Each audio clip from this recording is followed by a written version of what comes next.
The Picture of Dorian Gray by Oscar Wilde. Chapter 2. As they entered they saw Dorian Gray. He was seated at the piano, with his back to them, turning over the pages of a volume of Schumann's Forest Scenes. "You must lend me these, Basil," he cried. "I want to learn them. They are perfectly charming." "That entirely depends on how you sit today, Dorian." "Oh, I am tired of sitting, and I don't want a life-sized portrait of myself," answered the lad, swinging round on the music stool in a wilful, petulant manner. When he caught sight of Lord Henry, a faint blush colored his cheeks for a moment, and he started up. "I beg your pardon, Basil, but I didn't know you had anyone with you. This is Lord Henry Wotton, Dorian, an old Oxford friend of mine. I have just been telling him what a capital sitter you were, and now you have spoiled everything." "You have not spoiled my pleasure in meeting you, Mr. Gray," said Lord Henry, stepping forward and extending his hand. "My aunt has often spoken to me about you. You are one of her favorites, and, I am afraid, one of her victims also." "I am in Lady Agatha's black books at present," answered Dorian with a funny look of penitence. "I promised to go to a club in Whitechapel with her last Tuesday, and I really forgot all about it. We were to have played a duet together, 3 duets, I believe. I don't know what she will say to me. I am far too frightened to call." "Oh, I will make your peace with my aunt. She is quite devoted to you, and I don't think it really matters about your not being there." The audience probably thought it was a duet. When Aunt Agatha sits down to the piano, she makes quite enough noise for 2 people. "That is very horrid to her, and not very nice to me," answered Dorian, laughing. Lord Henry looked at him. Yes, he was certainly wonderfully handsome, with his finely curved scarlet lips, his frank blue eyes, his crisp gold hair. There was something in his face that made one trust him at once. All the candor of youth was there, as well as all youth's passionate purity. One felt that he had kept himself unspotted from the world. No wonder Basil Hallward worshipped him. "You are too charming to go in for philanthropy, Mr. Gray, far too charming." And Lord Henry flung himself down on the divan and opened his cigarette case. The painter had been busy mixing his colors and getting his brushes ready. He was looking worried, and when he heard Lord Henry's last remark, he glanced at him, hesitated for a moment, and then said, "Harry, I want to finish this picture today. Would you think it awfully rude of me if I asked you to go away?" Lord Henry smiled and looked at Dorian Gray. "Am I to go, Mr. Gray?" he asked. "Oh, please don't, Lord Henry. I see that Basil is in one of his sulky moods, and I can't bear him when he sulks. Besides, I want you to tell me why I should not go in for philanthropy." "I don't know that I shall tell you that, Mr. Gray. It is so tedious a subject that one would have to talk seriously about it. But I certainly shall not run away, now that you have asked me to stop. You don't really mind, Basil, do you? You have often told me that you liked your sitters to have someone to chat to." Hallward bit his lip. "If Dorian wishes it, of course you must stay. Dorian's whims are laws to everybody, except himself." Lord Henry took up his hat and gloves. "You are very pressing, Basil, but I am afraid I must go. I have promised to meet a man at the Orlands. Goodbye, Mr. Gray. Come and see me some afternoon in Curzon Street. I am nearly always at home at 5 o'clock. Write to me when you are coming. I should be sorry to miss you." "Basil," cried Dorian Gray, "if Lord Henry Wotton goes, I shall go, too. You never open your lips while you are painting, and it is horribly dull standing on a platform and trying to look pleasant. Ask him to stay. I insist upon it." "Stay, Harry, to oblige Dorian, and to oblige me," said Hallward, gazing intently at his picture. "It is quite true, I never talk when I am working, and never listen either, and it must be dreadfully tedious for my unfortunate sitters. I beg you to stay." "But what about my man at the Orlands?" The painter laughed. "I don't think there will be any difficulty about that. Sit down again, Harry. And now, Dorian, get up on the platform, and don't move about too much, or pay any attention to what Lord Henry says. He has a very bad influence over all his friends, with the single exception of myself." Dorian Gray stepped up on the dais with the air of a young Greek martyr, and made a little moue of discontent to Lord Henry, to whom he had rather taken a fancy. He was so unlike Basil. They made a delightful contrast, and he had such a beautiful voice. After a few moments he said to him, "Have you really a very bad influence, Lord Henry? As bad as Basil says?" "There is no such thing as a good influence, Mr. Gray. All influence is immoral from the scientific point of view." "Why?" "Because to influence a person is to give him one's own soul. He does not think his natural thoughts, or burn with his natural passions. His virtues are not real to him. His sins, if there are such things as sins, are borrowed. He becomes an echo of someone else's music, an actor of a part that has not been written for him. The aim of life is self-development. To realize one's nature perfectly, that is what each of us is here for. People are afraid of themselves, nowadays. They have forgotten the highest of all duties, the duty that one owes to one's self. Of course, they are charitable, they feed the hungry and clothe the beggar, but their own souls starve, and are naked. Courage has gone out of our race. Perhaps we never really had it. The terror of society, which is the basis of morals, the terror of God, which is the secret of religion, These are the two things that govern us. And yet, just turn your head a little more to the right, Dorian, like a good boy, said the painter, deep in his work and conscious only that a look had come into the lad's face that he had never seen there before. And yet, continued Lord Henry, in his low, musical voice, and with that graceful wave of the hand that was always so characteristic of him, and that he had even in his Eton days, I believe that if one man were to live out his life fully and completely, were to give form to every feeling, expression to every thought, reality to every dream, I believe that the world would gain such a fresh impulse of joy that we would forget all the maladies of medievalism, and return to the Hellenic ideal, to something finer, richer than the Hellenic ideal, it may be. But the bravest man amongst us is afraid of himself. The mutilation of the savage has its tragic survival in the self-denial that mars our lives. We are punished for our refusals. Every impulse that we strive to strangle broods in the mind and poisons us. The body sins once, and is done with its sin, for action is a mode of purification. Nothing remains then but the recollection of a pleasure, or the luxury of a regret. The only way to get rid of a temptation is to yield to it. Resist it, and your soul grows sick with longing for the things it has forbidden to itself, with desire for what its monstrous laws have made monstrous and unlawful. It has been said that the great events of the world take place in the brain. It is in the brain, and the brain only, that the great sins of the world take place also. You, Mr. Gray, you yourself, with your rose-red youth and your rose-white boyhood, you have had passions that have made you afraid, thoughts that have filled you with terror, daydreams and sleeping dreams whose mere memory might stain your cheek with shame. Stop, faltered Dorian Gray, stop, you bewilder me. I don't know what to say. There is some answer to you, but I cannot find it. Don't speak.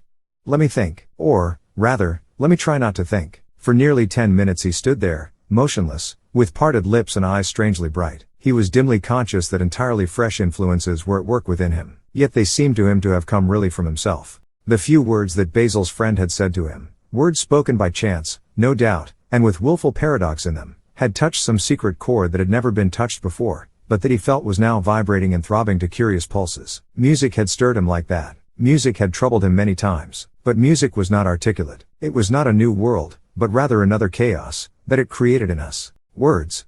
Mere words, how terrible they were, how clear, and vivid, and cruel. One could not escape from them, and yet what a subtle magic there was in them. They seemed to be able to give a plastic form to formless things, and to have a music of their own as sweet as that of viol or of lute. Mere words.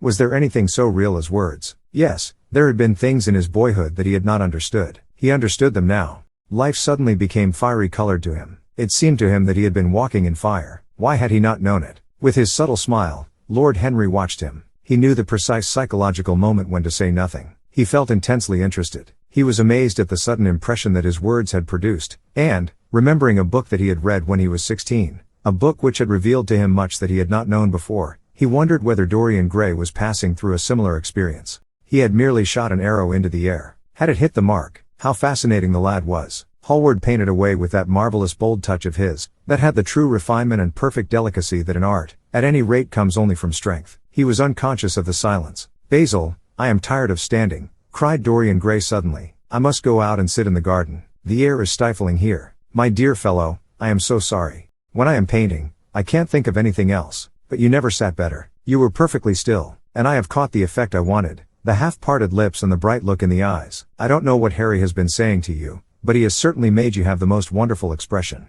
I suppose he has been paying you compliments. You mustn't believe a word that he says. He has certainly not been paying me compliments. Perhaps that is the reason that I don't believe anything he has told me. You know you believe it all, said Lord Henry, looking at him with his dreamy languorous eyes. I will go out to the garden with you. It is horribly hot in the studio. Basil, let us have something iced to drink, something with strawberries in it. Certainly, Harry. Just touch the bell, and when Parker comes I will tell him what you want. I have got to work up this background, so I will join you later on. Don't keep Dorian too long. I have never been in better form for painting than I am today. This is going to be my masterpiece. It is my masterpiece as it stands. Lord Henry went out to the garden and found Dorian Gray burying his face in the great cool lilac blossoms, feverishly drinking in their perfume as if it had been wine. He came close to him and put his hand upon his shoulder. You are quite right to do that, he murmured. Nothing can cure the soul but the senses, just as nothing can cure the senses but the soul. The lad started and drew back. He was bareheaded, and the leaves had tossed his rebellious curls and tangled all their gilded threads. There was a look of fear in his eyes, such as people have when they are suddenly awakened. His finely chiseled nostrils quivered, and some hidden nerve shook the scarlet of his lips and left them trembling. Yes, continued Lord Henry, that is one of the great secrets of life, to cure the soul by means of the senses, and the senses by means of the soul. You are a wonderful creation. You know more than you think you know, just as you know less than you want to know. Dorian Gray frowned and turned his head away. He could not help liking the tall, graceful young man who was standing by him. His romantic, olive-colored face and worn expression interested him.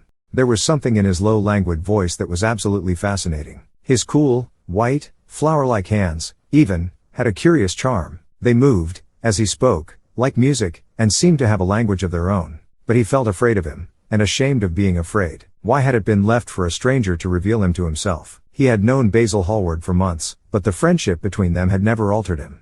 Suddenly there had come someone across his life who seemed to have disclosed to him life's mystery. And, yet, what was there to be afraid of? He was not a schoolboy or a girl. It was absurd to be frightened. "Let us go and sit in the shade," said Lord Henry. "Parker has brought out the drinks, and if you stay any longer in this glare, you will be quite spoiled, and Basil will never paint you again. You really must not allow yourself to become sunburnt. It would be unbecoming." "What can it matter?" cried Dorian Gray, laughing, as he sat down on the seat at the end of the garden. "It should matter everything to you, Mr. Gray." "Why?"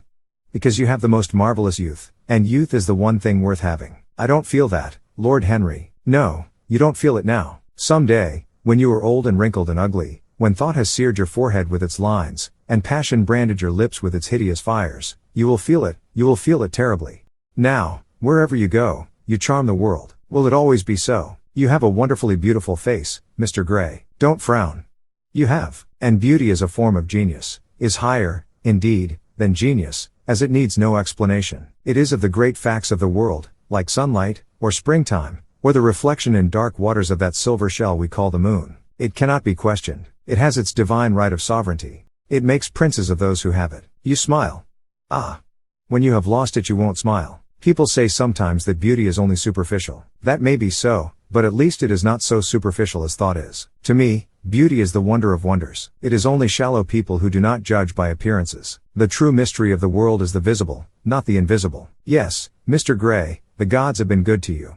But what the gods give they quickly take away. You have only a few years in which to live really, perfectly, and fully. When your youth goes, your beauty will go with it, and then you will suddenly discover that there are no triumphs left for you, or have to content yourself with those mean triumphs that the memory of your past will make more bitter than defeats. Every month as it wanes brings you nearer to something dreadful. Time is jealous of you, and wars against your lilies and your roses. You will become sallow, and hollow-cheeked, and dull-eyed. You will suffer horribly. Ah! Realize your youth while you have it. Don't squander the gold of your days, listening to the tedious, trying to improve the hopeless failure, or giving away your life to the ignorant, the common, and the vulgar. These are the sickly aims, the false ideals, of our age. Live. Live the wonderful life that is in you. Let nothing be lost upon you. Be always searching for new sensations. Be afraid of nothing. A new hedonism, that is what our century wants. You might be its visible symbol. With your personality there is nothing you could not do. The world belongs to you for a season. The moment I met you I saw that you were quite unconscious of what you really are, of what you really might be. There was so much in you that charmed me that I felt I must tell you something about yourself. I thought how tragic it would be if you were wasted. For there is such a little time that your youth will last. Such a little time. The common hill flowers wither, but they blossom again. The laburnum will be as yellow next June as it is now. In a month there will be purple stars on the clematis, and year after year the green night of its leaves will hold its purple stars. But we never get back our youth. The pulse of joy that beats in us at 20 becomes sluggish. Our limbs fail, our senses rot. We degenerate into hideous puppets, haunted by the memory of the passions of which we were too much afraid, and the exquisite temptations that we had not the courage to yield to. Youth. Youth. There is absolutely nothing in the world but youth. Dorian Gray listened, open-eyed and wondering. The spray of lilac fell from his hand upon the gravel. A furry bee came and buzzed round it for a moment. Then it began to scramble all over the oval stellated globe of the tiny blossoms. He watched it with that strange interest in trivial things that we try to develop when things of high import make us afraid, or when we are stirred by some new emotion for which we cannot find expression, or when some thought that terrifies us lays sudden siege to the brain and calls on us to yield. After a time the bee flew away. He saw it creeping into the stained trumpet of a Tyrian convolvulus. The flower seemed to quiver, and then swayed gently to and fro. Suddenly the painter appeared at the door of the studio and made staccato signs for them to come in. They turned to each other and smiled. "I am waiting," he cried. "Do come in. The light is quite perfect, and you can bring your drinks." They rose up and sauntered down the walk together. 2 green and white butterflies fluttered past them, and in the pear tree at the corner of the garden a thrush began to sing. "You are glad you have met me, Mr. Gray," said Lord Henry, looking at him. "Yes, I am glad now. I wonder shall I always be glad?" "Always." That is a dreadful word. It makes me shudder when I hear it. Women are so fond of using it. They spoil every romance by trying to make it last forever. It is a meaningless word, too. The only difference between a caprice and a lifelong passion is that the caprice lasts a little longer. As they entered the studio, Dorian Gray put his hand upon Lord Henry's arm. In that case, let our friendship be a caprice, he murmured, flushing at his own boldness, then stepped up on the platform and resumed his pose. Lord Henry flung himself into a large wicker armchair and watched him. The sweep and dash of the brush on the canvas made the only sound that broke the stillness, except when, now and then, Hallward stepped back to look at his work from a distance. In the slanting beams that streamed through the open doorway the dust danced and was golden. The heavy scent of the roses seemed to brood over everything. After about a quarter of an hour Hallward stopped painting, looked for a long time at Dorian Gray, and then for a long time at the picture, biting the end of one of his huge brushes and frowning. "It is quite finished," he cried at last, and stooping down he wrote his name in long vermilion letters on the left-hand corner of the canvas. Lord Henry came over and examined the picture. It was certainly a wonderful work of art, and a wonderful likeness as well. "My dear fellow, I congratulate you most warmly," he said. "It is the finest portrait of modern times. Mr. Gray, come over and look at yourself." The lad started, as if awakened from some dream. "Is it really finished?" he murmured, stepping down from the platform. "Quite finished," said the painter. "And you have sat splendidly today. I am awfully obliged to you." "That is entirely due to me," broke in Lord Henry. "Isn't it, Mr. Gray?" Dorian made no answer, but passed listlessly in front of his picture and turned towards it. When he saw it he drew back, and his cheeks flushed for a moment with pleasure. A look of joy came into his eyes, as if he had recognized himself for the first time. He stood there motionless and in wonder, dimly conscious that Hallward was speaking to him, but not catching the meaning of his words. The sense of his own beauty came on him like a revelation. He had never felt it before. Basil Hallward's compliments had seemed to him to be merely the charming exaggeration of friendship. He had listened to them, laughed at them, forgotten them. They had not influenced his nature. Then had come Lord Henry Wotton with his strange panegyric on youth, his terrible warning of its brevity. That had stirred him at the time, and now, as he stood gazing at the shadow of his own loveliness, the full reality of the description flashed across him. Yes, there would be a day when his face would be wrinkled and wizen, his eyes dim and colorless, the grace of his figure broken and deformed. The scarlet would pass away from his lips and the gold steal from his hair. The life that was to make his soul would mar his body. He would become dreadful, hideous, and uncouth. As he thought of it, a sharp pang of pain struck through him like a knife and made each delicate fiber of his nature quiver. His eyes deepened into amethyst, and across them came a mist of tears. He felt as if a hand of ice had been laid upon his heart. "Don't you like it?" cried Hallward at last, stung a little by the lad's silence, not understanding what it meant. "Of course he likes it," said Lord Henry. "Who wouldn't like it? It is one of the greatest things in modern art. I will give you anything you like to ask for it. I must have it." "It is not my property, Harry." "Whose property is it?" "Dorian's, of course," answered the painter. "He is a very lucky fellow." "How sad it is," murmured Dorian Gray with his eyes still fixed upon his own portrait. "How sad it is. I shall grow old, and horrible, and dreadful. But this picture will remain always young. It will never be older than this particular day of June. If it were only the other way. If it were I who was to be always young, and the picture that was to grow old. For that, I would give everything. Yes, there is nothing in the whole world I would not give. I would give my soul for that." "You would hardly care for such an arrangement, Basil," cried Lord Henry, laughing. "It would be rather hard lines on your work." "I should object very strongly, Harry," said Hallward. Dorian Gray turned and looked at him. "I believe you would, Basil. You like your art better than your friends." "I am no more to you than a green bronze figure." "Hardly as much, I dare say." The painter stared in amazement. It was so unlike Dorian to speak like that. What had happened? He seemed quite angry. His face was flushed and his cheeks burning. "Yes," he continued, "I am less to you than your ivory Hermes or your silver fawn. You will like them always. How long will you like me? Till I have my first wrinkle, I suppose. I know, now, that when one loses one's good looks, whatever they may be, one loses everything. Your picture has taught me that. Lord Henry Wotton is perfectly right. Youth is the only thing worth having. When I find that I am growing old, I shall kill myself." Hallward turned pale and caught his hand. Dorian, he cried, "don't talk like that. I have never had such a friend as you, and I shall never have such another. You are not jealous of material things, are you? You who are finer than any of them." "I am jealous of everything whose beauty does not die." "I am jealous of the portrait you have painted of me." "Why should it keep what I must lose? Every moment that passes takes something from me and gives something to it. Oh, if it were only the other way. If the picture could change, and I could be always what I am now. Why did you paint it? It will mock me some day, mock me horribly." The hot tears welled into his eyes. He tore his hand away and, flinging himself on the divan, he buried his face in the cushions, as though he was praying.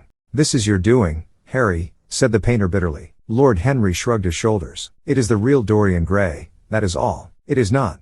If it is not, what have I to do with it? You should have gone away when I asked you, he muttered. I stayed when you asked me, was Lord Henry's answer. Harry, I can't quarrel with my two best friends at once, but between you both you have made me hate the finest piece of work I have ever done, and I will destroy it. What is it but canvas and color? I will not let it come across our 3 lives and mar them. Dorian Gray lifted his golden head from the pillow, and with pallid face and tear-stained eyes, looked at him as he walked over to the deal painting table that was set beneath the high curtain window. What was he doing there? His fingers were straying about among the litter of tin tubes and dry brushes, seeking for something. Yes, it was for the long palette knife, with its thin blade of lithe steel. He had found it at last. He was going to rip up the canvas. With a stifled sob the lad leapt from the couch, and, rushing over to Hallward, tore the knife out of his hand, and flung it to the end of the studio. Don't, Basil, don't, he cried. It would be murder. I am glad you appreciate my work at last, Dorian, said the painter coldly when he had recovered from his surprise. I never thought you would. Appreciate it. I am in love with it, Basil. It is part of myself. I feel that. Well, as soon as you are dry, you shall be varnished, and framed, and sent home. Then you can do what you like with yourself. And he walked across the room and rang the bell for tea. You will have tea, of course, Dorian, and so will you, Harry. Or do you object to such simple pleasures? I adore simple pleasures, said Lord Henry. They are the last refuge of the complex. But I don't like scenes, except on the stage. What absurd fellows you are, both of you. I wonder who it was defined man as a rational animal. It was the most premature definition ever given. Man is many things, but he is not rational. I am glad he is not, after all, though I wish you chaps would not squabble over the picture. You had much better let me have it, Basil. This silly boy doesn't really want it, and I really do. If you let anyone have it but me, Basil, I shall never forgive you, cried Dorian Gray, and I don't allow people to call me a silly boy. You know the picture is yours, Dorian. I gave it to you before it existed, and you know you have been a little silly, Mr. Gray, and that you don't really object to being reminded that you are extremely young. I should have objected very strongly this morning, Lord Henry. Ah, this morning. You have lived since then. There came a knock at the door, and the butler entered with a laden tea tray and set it down upon a small Japanese table. There was a rattle of cups and saucers and the hissing of a fluted Georgian urn. 2 globe-shaped china dishes were brought in by a page. Dorian Gray went over and poured out the tea. The 2 men sauntered languidly to the table and examined what was under the covers. Let us go to the theater tonight, said Lord Henry. There is sure to be something on, somewhere. I have promised to dine at White's, but it is only with an old friend, so I can send him a wire to say that I am ill, or that I am prevented from coming in consequence of a subsequent engagement. I think that would be a rather nice excuse. It would have all the surprise of candor. It is such a bore putting on one's dress clothes, muttered Hallward. And, when one has them on, they are so horrid. Yes, answered Lord Henry dreamily, the costume of the 19th century is detestable. It is so somber, so depressing. Sin is the only real color element left in modern life. You really must not say things like that before Dorian, Harry. Before which Dorian? The one who is pouring out tea for us, or the one in the picture? Before either. I should like to come to the theater with you, Lord Henry, said the lad. Then you shall come, and you will come, too, Basil, won't you? I can't, really. I would sooner not. I have a lot of work to do. Well, then, you and I will go alone, Mr. Gray. I should like that awfully. The painter bit his lip and walked over, cup in hand, to the picture. I shall stay with the real Dorian, he said, sadly. Is it the real Dorian? Cried the original of the portrait, strolling across to him. Am I really like that? Yes, you are just like that. How wonderful, Basil. At least you are like it in appearance. But it will never alter, sighed Hallward. That is something. What a fuss people make about fidelity, exclaimed Lord Henry. Why, even in love it is purely a question for physiology. It has nothing to do with our own will. Young men want to be faithful, and are not. Old men want to be faithless, and cannot. That is all one can say. Don't go to the theater tonight, Dorian, said Hallward. Stop and dine with me. I can't, Basil. Why? Because I have promised Lord Henry Wotton to go with him. He won't like you the better for keeping your promises. He always breaks his own. I beg you not to go. Dorian Gray laughed and shook his head. I entreat you. The lad hesitated, and looked over at Lord Henry, who was watching them from the tea table with an amused smile. I must go, Basil, he answered. Very well, said Hallward, and he went over and laid down his cup on the tray. It is rather late, and, as you have to dress, you had better lose no time. Goodbye, Harry.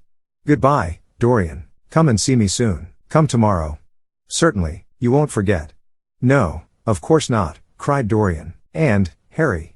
Yes, Basil, remember what I asked you, when we were in the garden this morning. I have forgotten it. I trust you. I wish I could trust myself, said Lord Henry, laughing. Come, Mr. Gray, my hansom is outside, and I can drop you at your own place. Goodbye, Basil. It has been a most interesting afternoon. As the door closed behind them, the painter flung himself down on a sofa, and a look of pain came into his face. Thanks for watching. To watch more, subscribe.